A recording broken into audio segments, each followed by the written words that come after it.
And we'll talk today about really how do you stand out as that really beautiful, unique love song when it seems as if there's a lot of competition out there and, you know, everybody else is getting a number one hit with that sort of in that niche or whatever. So yeah, that's kind of, you know, so I learned the hard way about, you know, an art gallery online 15 years ago was a hard gig. Not so hard now. But that's when I learnt about information. Welcome to the Marketing Your Practice podcast, where we guide natural health and wellness experts through the pitfalls of marketing. Each episode, you'll learn simple, effective, easily actionable, and heart-centered marketing strategies. And here's your host, Angus Pyke. Well, good morning, good afternoon, good evening, wherever you are in the world. Welcome to the Marketing Your Practice podcast. Today's guest is the amazing Janet Beckers. Now, Janet is a multi-award-winning online marketer. She's a strategist, an author, a speaker, and a mentor. Now, she's known, luckily for us, at making the really complex super simple. So she helps coaches and consultants and service providers, that's us gang, attract a tribe of dream clients online. So, Janet, welcome to the show. Hello, wonderful to be here, Angus, and hello everybody that's taking the time to be here. Now, for those of you that are just listening to this, I want you to head on over to audiomedia.com/podcast, and I want you to look at the video version. So, Janet, that picture behind us, tell us, who painted that? Oh, this is one of mine. I paint artworks in my breaks during the day, you know, for a bit of sanity, and I call them my sanity circles. So I create artworks with circles and use them as backdrops for my videos. Yeah, there's something mesmerizing about them. The colors are gorgeous. So it's way more impressive than my sort of bland old wooden background through here as well. So, hey, Janet, for our audience that doesn't know about you, and I've given a brief kind of outline through here as well, give us your backstory, and then we've got some fabulous things to talk about today. Yeah, sure. Well, I guess you mentioning the artwork is actually part of my story. So I'll come to that in a tick. The very first thing I thought I should mention, just because of everybody that is here is coming from some kind of health background, is I'm originally a nurse. I was a nurse for about a decade or so. And so I had never, ever been in business. My family was never in business. I was a registered nurse. And then I also ended up doing, working in nurse education. But the important thing here is a lot of times people think in order for you to succeed in your business is that you have to have a background in there. And so, you know what, so if you've come into building your business through health, just know that, and you're finding it hard to start with, just know it's normal, okay? Good on you for going. So I got a bit frustrated. I was never meant to be an employee, really. I just kept on. I was one of these ones that kept on making appointments with the director of nursing at the hospital saying, I've got this great idea on how we can improve all these different things. And they just go, oh, here we go again. Now, I've just got to tell my dog, quiet. So this is the thing from working from home. My dog is just whimpering away for some reason. He's a bit needy. Come on up. So I'm a dog lover, Janet. So dogs welcome at any stage. So yes. Oh, that's good. Normally he's very, very obedient. Come on. So anyway, if you're here on the video, you can say hello to my puppy. So I've gone from working in a hospital to working at home here with Leonardo, who's a little bit needy today. And Leonardo has a bow tie on. Am I right there? I know. Well, his name's actually Leo, but when he wears a bow tie, he's Leonardo DiCaprio. Yeah. Fabulous. I love it. Yeah. So from nursing, I was entrepreneurial. So some people here may have found that you always had an entrepreneurial side. So my very first business was an art gallery online. So an amazing way to go broke, I can tell you, because I did it so long ago. It was before people were selling art online. So This is another good thing. When you're taking your business online as well, it's going to be great if you're already in a health profession. But you know, people a lot of times they think competition is a bad thing. You want to go into something where there's no competition. I learnt the hard way. That's not a good thing because your market needs to really, I have the idea that, you know what, I can find out about these things online. I can, you know, be marketing or even, you know, doing telehealth. You know, I can be, it's not something that is really, really unusual. You don't necessarily want to be the pioneer when it comes to a way of doing things.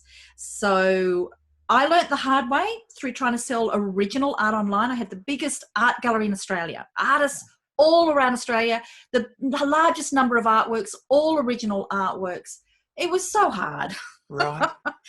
It wasn't until and also it was my first business. So I learnt every mistake that you could do. Still made it profitable, still sold it. But there's so many easier ways. And so we'll talk a bit about that today. There's so many easier ways to build a business online, market a business online, and take what you're doing already really, really well. And so just to so that's the whole thing of the competition is not good, is actually a great thing, you know, because the world, you know, I think of it in terms of, you know, people go, well, how am I going to have a number one hit song? Sounds like this is off track, but it's not. How can I have a number one hit song? You know, there are so many number one hit songs and most of them are love songs. So, but, you know, this has been, you know, number one songs have been the top of the hits for decades and decades and decades. So there is always room for another love song. So your business, just think of it, you know, as another love song that, you know, and we'll talk today about really how do you stand out as that really beautiful, unique love song when it seems as if there's a lot of competition out there and, you know, everybody else is getting a number one hit with that sort of in that niche or whatever. So yeah, that's kind of, you know, so I learned the hard way about, you know, an art gallery online 15 years ago was a hard gig. Not so hard now.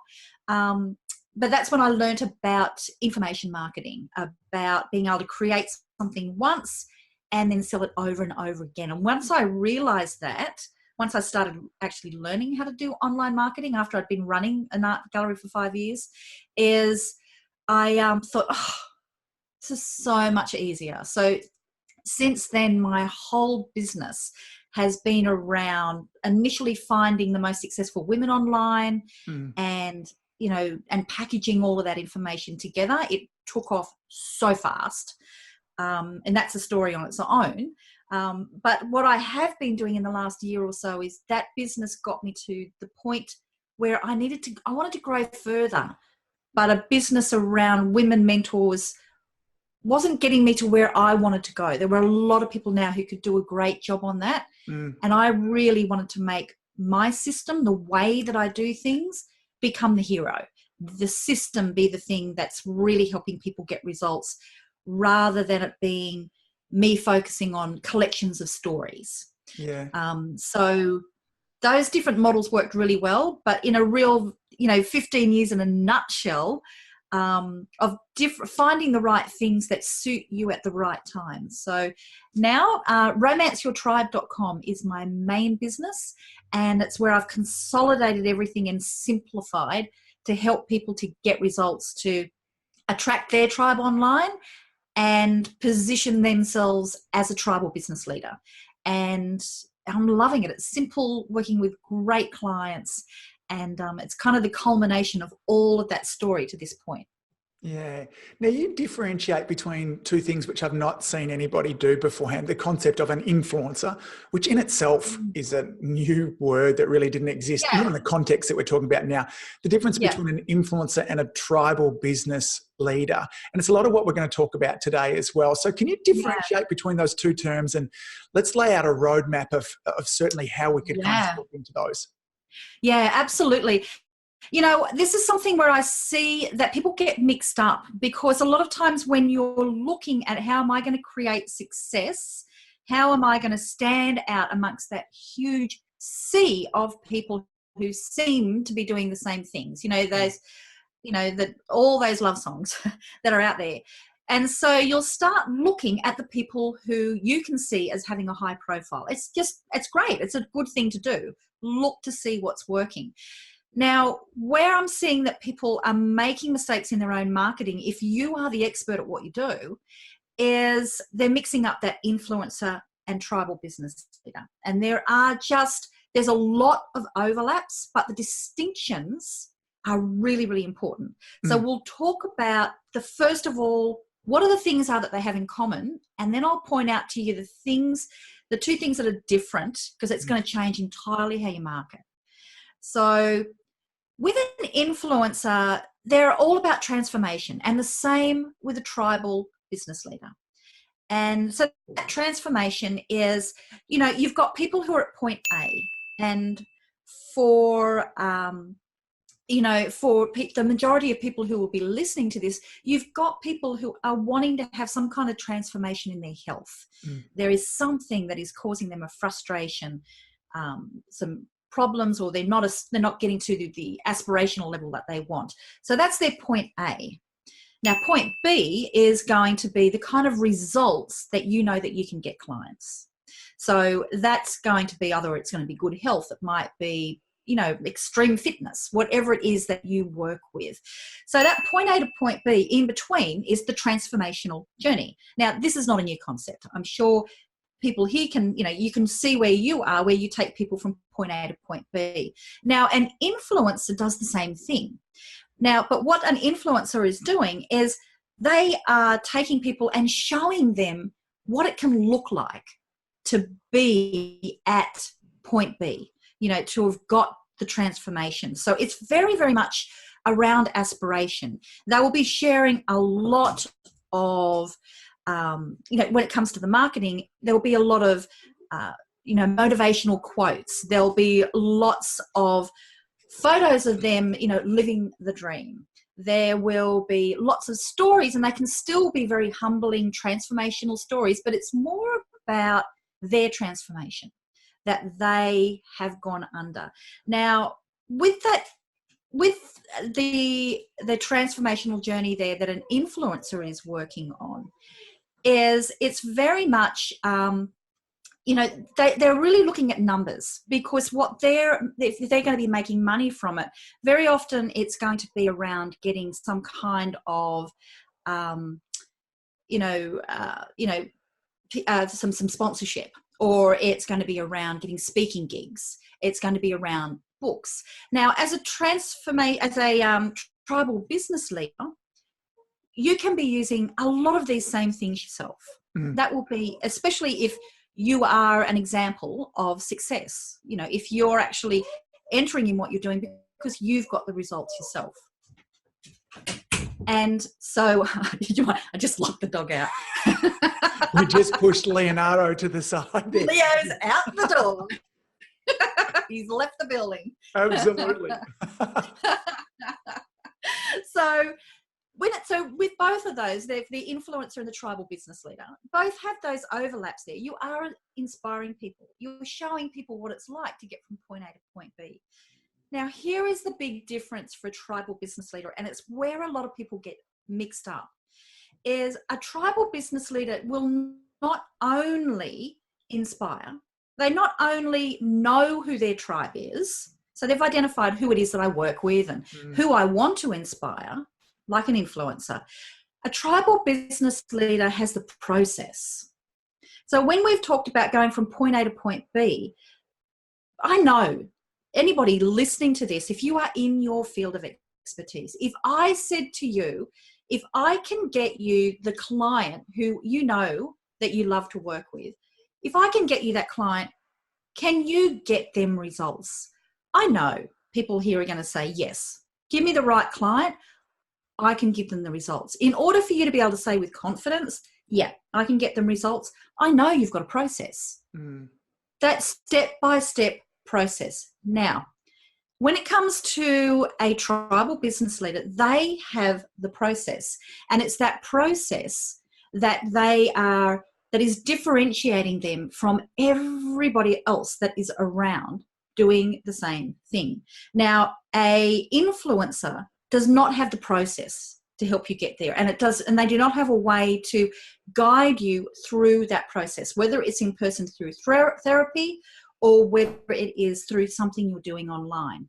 Now, one thing to have a process, because I know the next thing that comes up is, well, everybody that treats A to Z disease to get to B outcome is going to have the same process.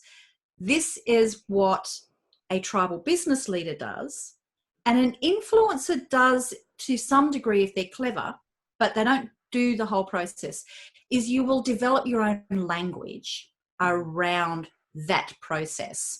And so that may be through a signature system. It may be through some sort of trademarkable language that you're using. So you'll notice influencers often use some kind of language. You know, they might have their in language, and that's how the tribe knows that this is where they belong.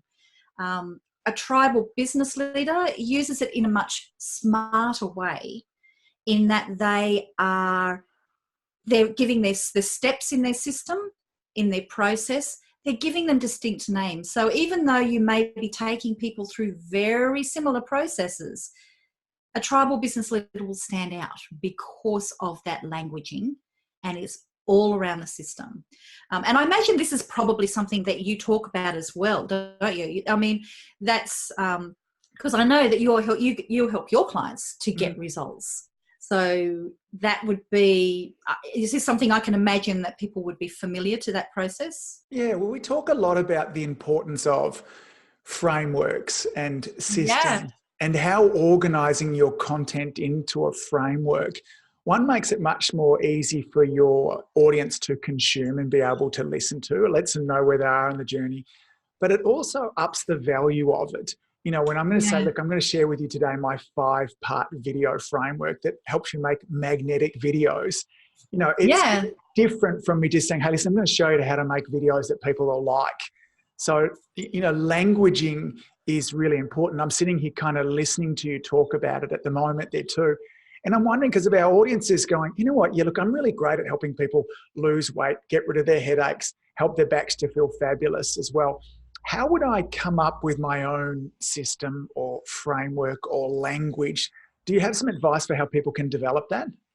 Yeah, absolutely. So the process and I love that great example of you gave about my 5-step framework, you know, for the videos is, you know, like I've got a 7-step, you know, script, you know, it's just, you know, and we probably do it very, very similar, but you're owning it that I've got my steps that I use, and it makes a difference. It makes it go, oh, they know what they're talking about. So one of the very first things that I do, so like I have a system called Romance Your Tribe. And so I have my 5.5 steps to romance your tribe or attract your tribe. Now, number one step in that is called the profit in you. So when you've talked about how to move towards being able to come up with your own language, the very first thing that I get people to do in that step, and you know, and it would be, I know that you will have a similar step when you're working with people as well, is you've got to step back and you've got to really document your own transformational journey. Now, you may very well have your own story that is very similar, that parallels your clients. If you do, you've got to document your whole story there for yourself and really identify your different chapters of your own story. Now, it may also be like I've got one wonderful client that I've got that, you know, she's not her own client. She's an occupational therapist, but she works with women who've, you know, had breast cancer. Now, that's not her story, but the story of why she was drawn to those people and the steps, the way that she tends to work with people is a really important first step, because once you've got that, you've got clear on your own transformational journey, it then helps you to find out, well, what's unique about my story that's completely different to other people's, or even just distinctly different. So for example, the woman who I was talking about, who an OT who works with women with breast cancer, she's a competitive sports person as well. And so everything that we've done there uses a language that's around exercise, that is around physical activity. It's core to what she does. So when it comes to any kind of languaging, we come back to that uniqueness, because she's going to deliver that in everything she does anyway.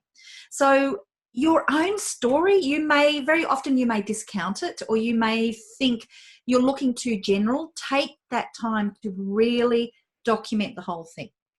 And then, of course, you've got to do the same for your ideal clients. What's their story? So you can see the process that you work through to get them from point A to point B. A lot of times we will start with things that may be, that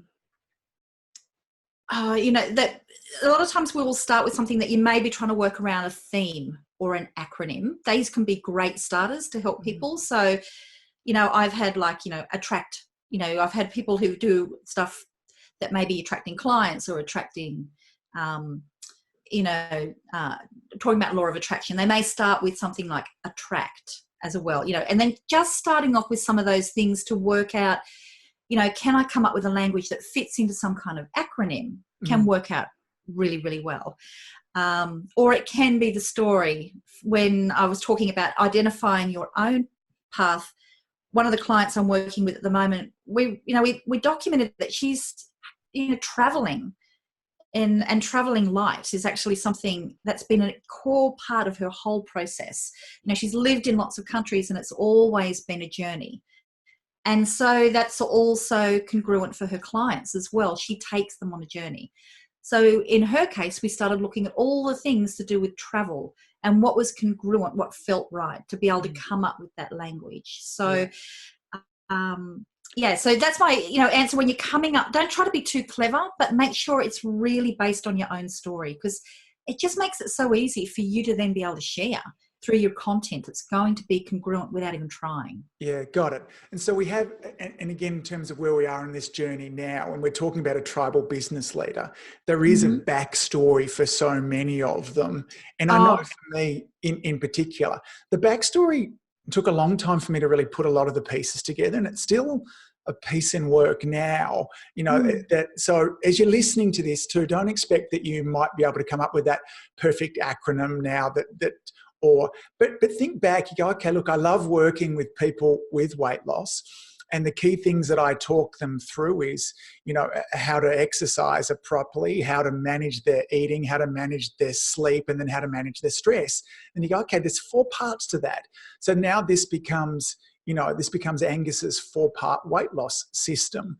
Yeah. So it doesn't need to be a lot more complicated than that, but then that'll start to develop. Maybe you'll get, fancier language for it, but taking some time to just sit and think as well. And if that's when we think about that tribal business people, this people that we're naturally attracted to, there's a great story. There is a level of authenticity in a system, and having a system as well as what a lot of our people are looking for. So build upon that platform. What else do tribal kind of business leaders, what do they have that's so attractive to their tribe, so to speak? Yeah. So just one last thing on the influencer versus the tribal business leader is an influencer. A lot of the stories that they will share will be very much around their own journey. Now, as a tribal business leader, we've talked about, just understanding your own story and really understanding the steps that you take people on. Then a lot of the stories that you are going to be sharing, a lot of the content that you will be putting out there will be based around, your 4 steps or your 5 steps, whatever it is that you're doing. But also your spotlight is on your clients, whether they're happy to be forefront or whether it's just the story of the general client, keeping them anonymous, but sharing their stories. That's a really important part. So a tribal business leader inspires transformation by sharing the stories of the people they help.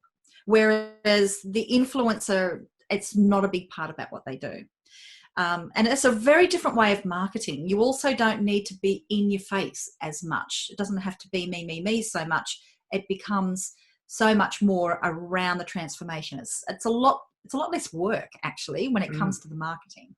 One of the other things that is really, really core to transformational leaders is what I call getting splinters out of your bum.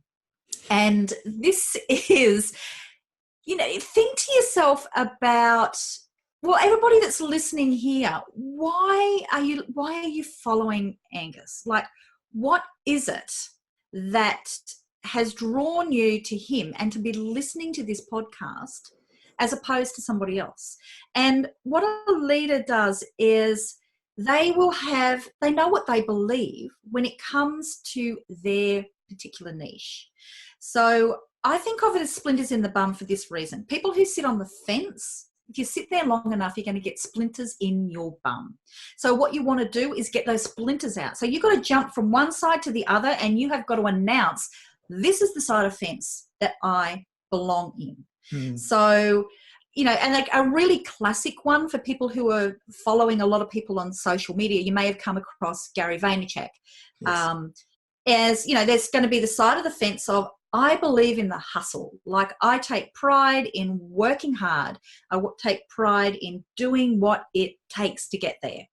And then there's the other side, which is the side that I fit on, that go, I'm going to work hard for short periods of time, but hey, baby, I'm designing my business so that it's going to be supporting a lifestyle that I want. So I'm kind of anti-hustle. So if you sit on this fence and kind of go, well, both is fine, your clients don't know, if I come and work with you, am I going to be pressured to be go, go, go? Or am I going to be, if you're wanting that, you might find somebody like me that's going, let's start with designing your lifestyle first and make the business support it. You might find that really frustrating and you'd get impatient. So, that's why it's important to stand up for what you believe. And so if you're worried about turning people off, about people are just going to go, well, I don't believe in that, do it. Stop sitting on the fence, because you will never be recognized as a tribal business leader as long as you've got splinters in your bum. You've got to make those decisions.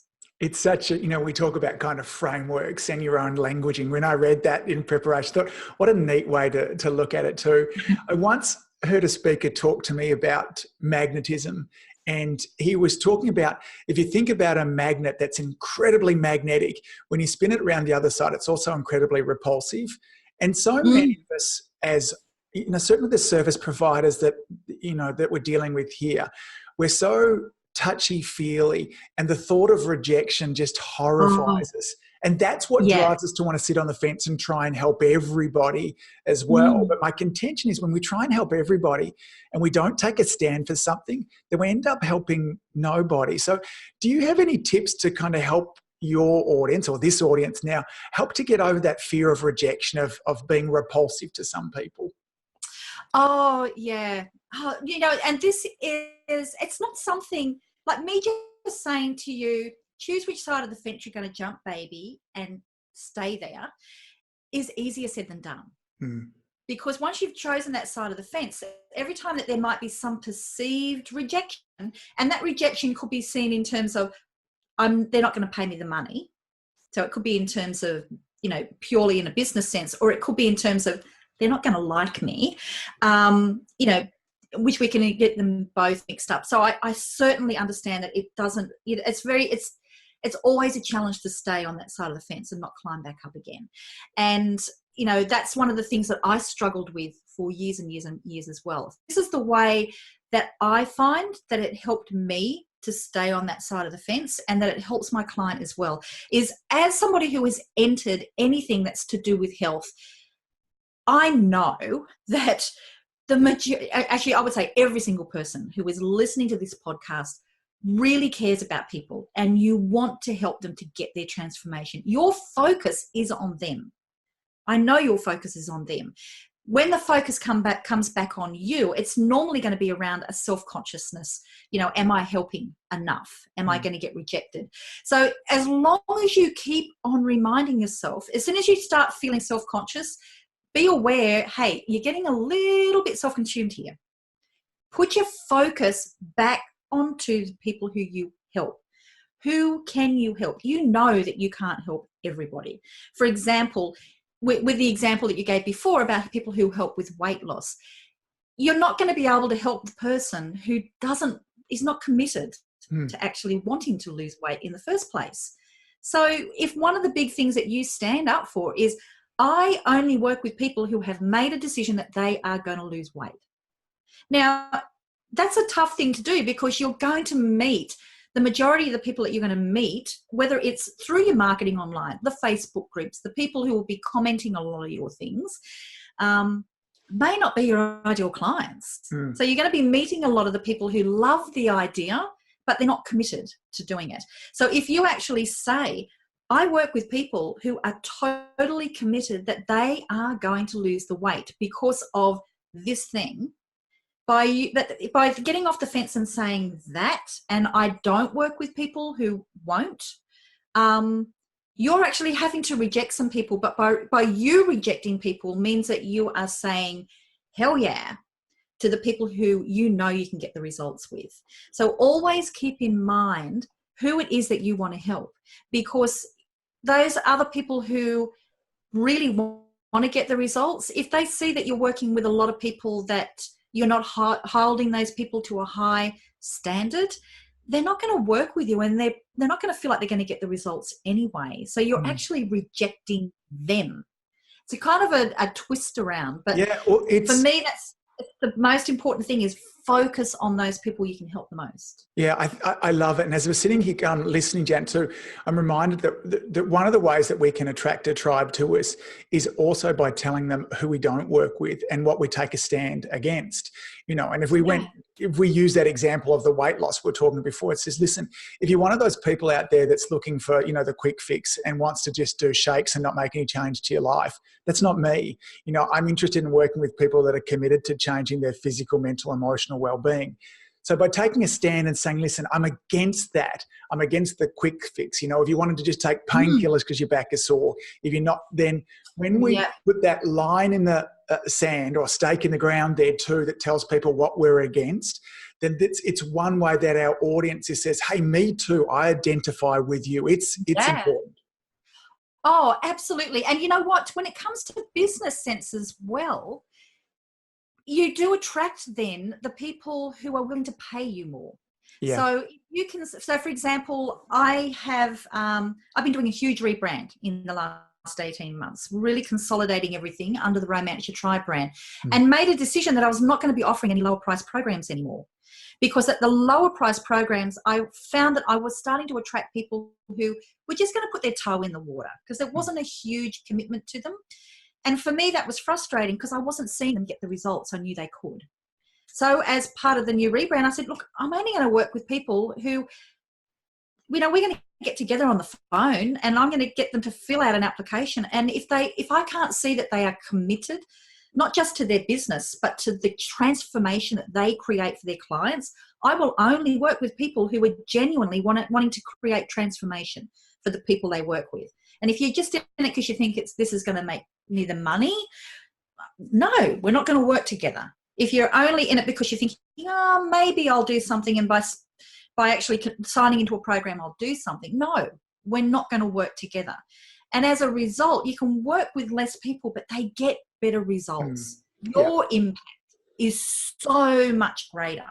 Yep. And, and it also means that, those people will continue to keep on coming back because they get results. So why wouldn't they keep on investing with you if you help them get results? But one of the reasons they get results is because they've already demonstrated at the beginning, I'm in this, I'm in this, I'm going to make this work. So it's better for you as a business, but it's also, you get to create the change that you're in this business for. Got it. So once we get off the fence, what next? Okay, so once we get off the fence, the thing that I always love to do with my clients is, and this is a big thing that I absolutely know that you would have been really drumming this home to everybody that is listening here, is as in healthcare, most people will be tending to do paying per session or doing the hourly rate. And that is such a great way to burn yourself out. And it's also not the best way to get results for your clients. So if you have already taken that time to document your own transformational journey and why you are uniquely positioned to be helping people, if you've documented the journey that you know you can take the perfect client on and get the results, then you've taken the time to work out what many steps there are, either give it a name or just call it your 5 steps or whatever. Then your next step as a transformational leader is, if you're going to create transformation for people, you need to be packaging that in a way that is going to be not just profitable for you. Everything that I do, and I know the same will be for you, comes back to what is going to get the best result for my client. So if we go back to the weight loss example, because it's just a lovely clean one to start with, there's no way that if a person has one session with you that they are going to get the results that they're wanting to get. You know that that's not going to get the best results for your client. So why on earth are you offering it? You know, so if the best result for your client is that they need to be, say, on a 3-month program, yes, or a 6-month program, and it's going to have not just, you know, the exercise, it's going to have the diet. This is really quite home because I'm actually doing this at the moment. I knew I wanted to get really strong because I've got myself some adventure goals that I want to be doing, and I want to be strong enough to be able to climb that mountain with a backpack and to circumnavigate Sydney Harbour by kayak, all that sort of stuff. Right. I needed to get stronger. Yeah, so I've got, you know, a PT. I've got a physical trainer, you know, what do you call it? PT, personal, yes. You know, but I didn't just get the once-off session. You know, they're for months, and they've got the diet thing and doing all that macro stuff. But that's because that's going to get the best result for the client. So that's the next thing. If you've got your system, you need to package it together so you can say to people, again, this is getting off the fence. You know, if you're going to package it together, it's going to go, I only work with people. I might give you one session, try, you know, we'll see if we're a good match. But after that, I only will work with you for this, you know, for this package. It comes at this price. It's got these inclusions. Sure, we'll work out payment plans and things, but I'm only going to work with you if I get your results. And if I don't package this together, I'm ripping you off because I'm allowing you to just get no result or mediocre. So if you work with me, we're going to be getting the results. This is how we do it.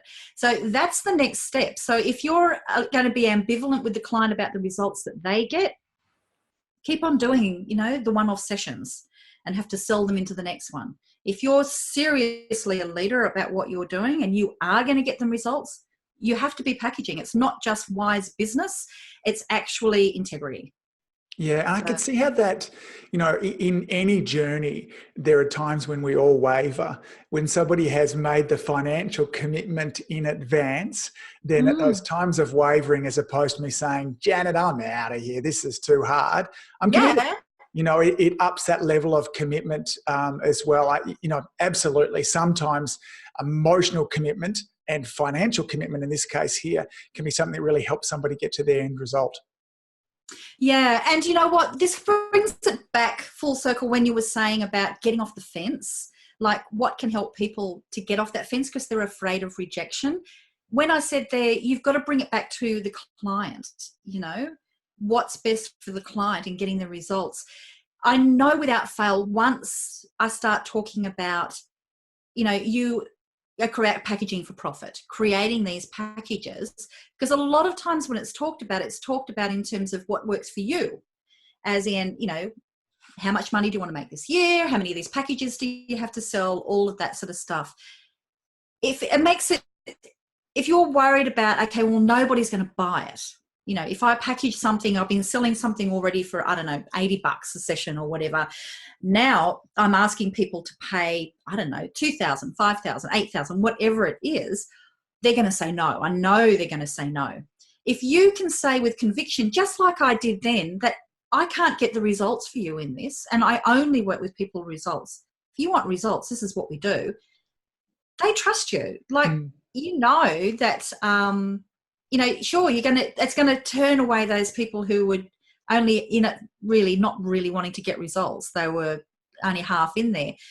You know, you're actually saying yes to the people you're going to get results with. So keep that in mind. It all comes down to you, the leader, being able to say with total confidence, if we do that, this is the result we're going to get. And that's, again, showing the leadership, getting off the fence and allowing people to say yes to the true transformation. I wonder if, if our listeners are sitting down now and they just take a couple of moments to actually think about it, that if there was a person in front of them and you're thinking about the health result you wanted to get them, and if time and money were no effort or no barrier rather, what would you recommend to them and how long would it take and all those kind of things there too? And so if you knew there was no fear of rejection there, that might be a way to get towards what Janet is talking about in terms of what you would offer them. And then, then really it just comes back to a level of almost integrity that says, well, why aren't you doing that? Like if you're really there for your patients, why would you not at least give them that opportunity to say, listen, this is what will get best results. And I only want to work with people who want best results. So this is my recommendation. It makes perfect sense to me. Yeah. And, as an example, when I work with people at a higher level and they're all group, high-end groups and, they have a certain amount of one-on-one, where I'll be working with them is, I quite often, there was a big toss, I had a 12-month program and then, but people were saying, oh, it's a long commitment. So I went, oh, all right, 3 months. So I started doing 3 months, to be able to do all of this work to help them create this positioning as a tribal business leader. And I knew that it was going to be a tough gig. Like it could only be people super, super committed. That's only 12 weeks and people are already working in their business. So that's only a few hours per week that people can actually implement. I knew that was going to be a tough gig, but it sold so much easier. It's the program sold so much easier. But you know what? After I had done a few of these, I thought, you know what? Sure, I'm going to make more sales because it's a lower price for the 3 months, but it's not fair on them. Like, because they're thinking that they can get all this done, then they feel like a failure. Yes. So now the minimum is 6 months and then they have a really good offer to continue in 3-month blocks. But I set the expectation at the beginning that, you know what, you're building a whole business here. Be expecting that you're going to be needing help for a few years. And so for me, that was just an example of integrity dictated. That's something that was going to be selling easier. I couldn't offer it. It wasn't going to get the results. Yeah.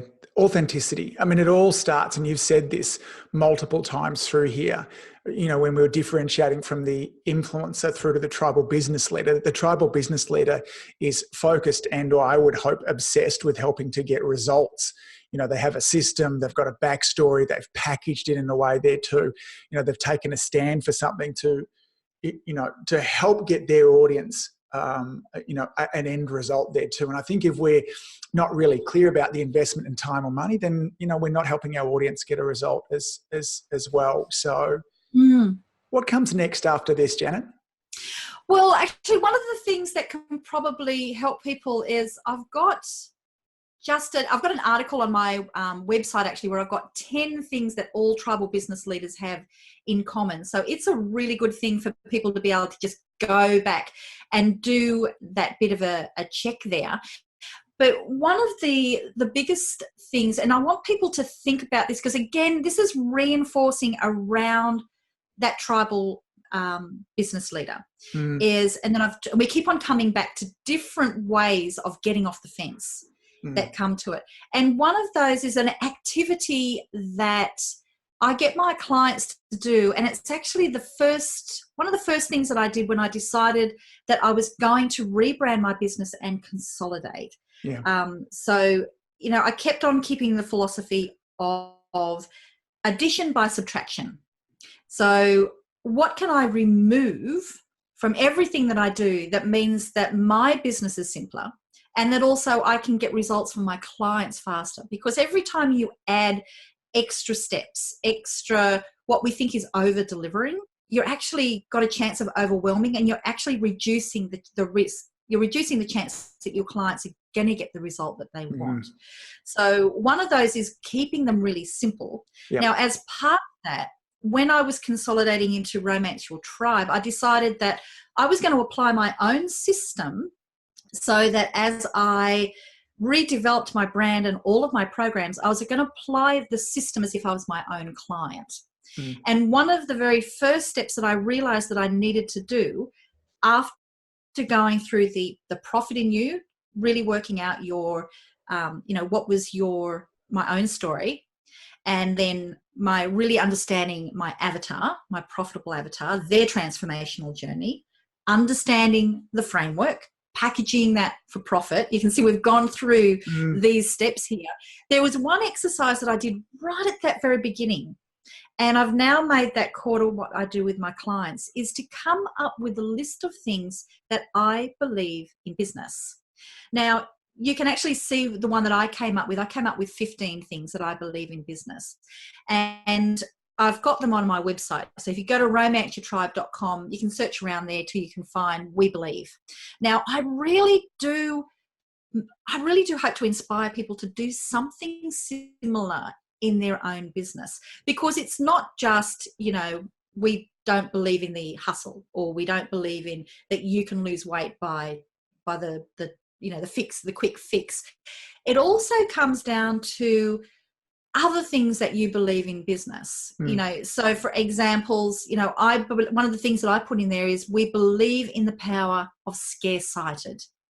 Now, the reason I'm mentioning scarce-sighted, one is I wanted to bring up those 15 steps, because I want people to get an idea of having those things that you use as your own benchmark of, am I walking my talk? And we use that regularly in our business. But the concept of scarce-sighted is something that's really integral to a tribal business leader. And it's a word that I made up, but then I Googled it and found, other people have come up with a similar, the word is kind of cool. So if you think about scared and excited, that's the bringing together. And this is probably a nice thing to finish on talking about tribal business leaders is, I know for me, when I had my art gallery, and then I decided that I was going to move over into the steps of building a business where I was going to be helping people, where it was, the first business, Wonderful Web Women, was around finding successful women online and sharing what they do, going down the information product. I was at one of those conferences where, this multi-speaker, they're all, sharing their stories of, I used to live in a rolled up newspaper in the middle of the road and I did it tough and now life is fantastic and now you can buy my program for $2,000. One of those sorts of events. But what I did notice is every single one of them had that story of, I didn't know how to do something and I was really, really scared, but I did it. So I made a commitment to myself in that room that every time that I had a chance to do something, and there were two ways to do it. The way that was really in my comfort zone, and if it got the results, that was good. And I would get a good result. Or the other one that really scared me, but if I managed to pull it off, like if I was good enough or brave enough, then the results would be so much better. Like I would be bigger. I'd be putting myself out there. The impact I could make was huge. If I had a choice of two ways of doing something, I would always, always, always choose the scary path. And it's that, and as soon as I did that and kept on making those decisions all the time, my business just it took off. It got a life of its own. So much so that when my clients start to work with me, I get them to sign a contract with themselves, not with me. And it's called the Scarce-Sighted Contract. And they're saying, I promise to myself that I will embrace that feeling of scarce-sighted, that time when you're about to jump off a cliff into beautiful water, that I'm really, really scared, but I feel excited at the same time. Yeah. That feeling in your body, that whenever you feel it, I'm going to embrace it, because that's where growth is. And that's when you see and you think, these tribal business leaders, I'm following them. What is it about them? Things seem to happen for them. It's because they are embracing scarce-sighted and they're stepping into it all the time. And that is, even if from today you don't take anything else away, if you just take away that feeling of scarce-sighted and embrace it, because that's where the growth is, that is core to being a tribal business leader, you will start to see things happening. Yeah, so, Janet, and I love the scare-sighted, and it's such a beautiful word, because that's where all the kind of magic happens in kind of stepping into that spot from there today as well. I love your way that you have differentiated between influencer and tribal business leader. I love your concept of getting the splinters out of your bum as well. That's one that'll stay with me, and our international non-Aussie listeners will listen to that and love it as well. So, gang, if you want to find out more about Janet, the best spot for you to go is to romanceyourtribe.com. She's got lots of lovely videos through there, loads of content. I had a great time combing through her site before she came here as well. She walks her talk, and if you haven't watched the video of this, please come and check out this beautiful painting that Janet has as well. I've been mesmerized at this whole time. There's something about the colors and your circles there that are gorgeous. So, Janet, thank you for sharing so incredibly generously with my tribe here over at the Marketing Your Practice podcast as well. So I feel like there's a round 2 somewhere down the track where we can dive so much into this. So thank you for being so wonderful and beautiful always today. Welcome. Okay, thanks, Angus, and bye, everybody. See you soon. If you enjoyed listening to this podcast, you have to come and check out the Community Influencer Program.